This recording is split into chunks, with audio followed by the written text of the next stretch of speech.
Sitarama project విషయంలో మాజీ మంత్రి హరీష్ రావు చేసిన వ్యాఖ్యలపై మంత్రి తుమ్మల నాగేశ్వరరావు ఆవేదన వ్యక్తం చేశారు. మీడియా సమావేశంలో మంత్రి తుమ్మల కన్నీటి పర్యంతరమయ్యారు. ఉమ్మడి ఆంధ్రప్రదేశ్ రాష్ట్రంలో మంత్రిగా ఎన్నో ప్రాజెక్టుల నిర్మాణంలో పాల్గొన్నానని అన్నారు. ప్రచారం కోసం బటన్లు నొక్కే వ్యక్తిని తాను కాదని స్పష్టం చేశారు. తన 40 ఏళ్ల రాజకీయ జీవితంలో తన ఆవేదనను చెప్పదలుచుకున్నానని అన్నారు.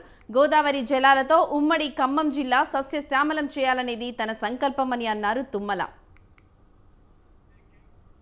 నాడు ఉమ్మడి రాష్ట్రంలో బడ్జెట్ ఇబ్బందుల వల్ల దమ్ముగూడెం కాకుండా దేవాదుల ప్రాజెక్టు చేపట్టామని తెలిపారు. వైఎస్ అకాల మరణం తర్వాత ఇందిరాసాగర్, రాజీవ్ సాగర్ పూర్తవలేదని అన్నారు.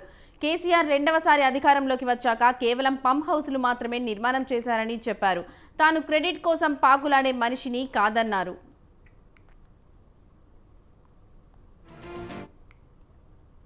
మాట్లాడే నాయకులతోటి ప్రజలను గందరగోళంలో పెట్టాలని, దాని ద్వారా రాజకీయ లబ్ధి పొందాలని అనాలోచితంగా నేను అభిమానించేటటువంటి వ్యక్తులు కూడా ఈరోజు పేపర్లో వచ్చినటువంటి మిత్రులు, మాజీ ఇరిగేషన్ మంత్రులు, మాజీ ఆర్థిక మంత్రి ఆయన గారు కూడా ఈ పథకం పట్ల ఆయన మాట్లాడిన తీరు ఇప్పుడు పూర్తయింది. కేవలం పంప్ హౌస్లు 3 మాత్రమే. టన్నెల్స్ పూర్తి కాకుండా, ఈ 155 స్ట్రక్చర్లు పూర్తి కాకుండా, ఫీల్డ్ ఛానల్స్ లేకుండా, డిస్ట్రిబ్యూటరీస్ లేకుండా 1 ఎకరానికి కూడా నీళ్లు రావాలంటే ఇంకొక 5 సంవత్సరాలు కావాలి, ఇంకొక 10,000 కోట్లు కావాలి.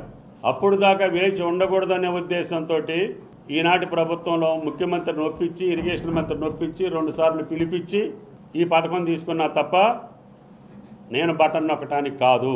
నా జీవిత కోరిక కాబట్టి ఆ ప్రాజెక్టులో అడ్వైజర్ అయిన పెంటారెడ్డి గారు ఆయనతోటి నొక్కించి అక్కడ ప్రజాప్రతినిధులతోటి కొబ్బరికాయ కొట్టించా. నేను ప్రేక్షకుడికి మాదిరిగా నుంచున్నా. రాష్ట్ర మంత్రిగా ఉండి కూడా ఆ నీళ్లు చూడాలనే తాపత్రయంతో వెళ్ళా తప్ప నేను ప్రచారం కోసమో క్రెడిట్ కోసమో ఈ ప్రాజెక్టుల నిర్మాణం చేయలేదు. నాకు ప్రజల పరంగా సంతృప్తి ఉంది.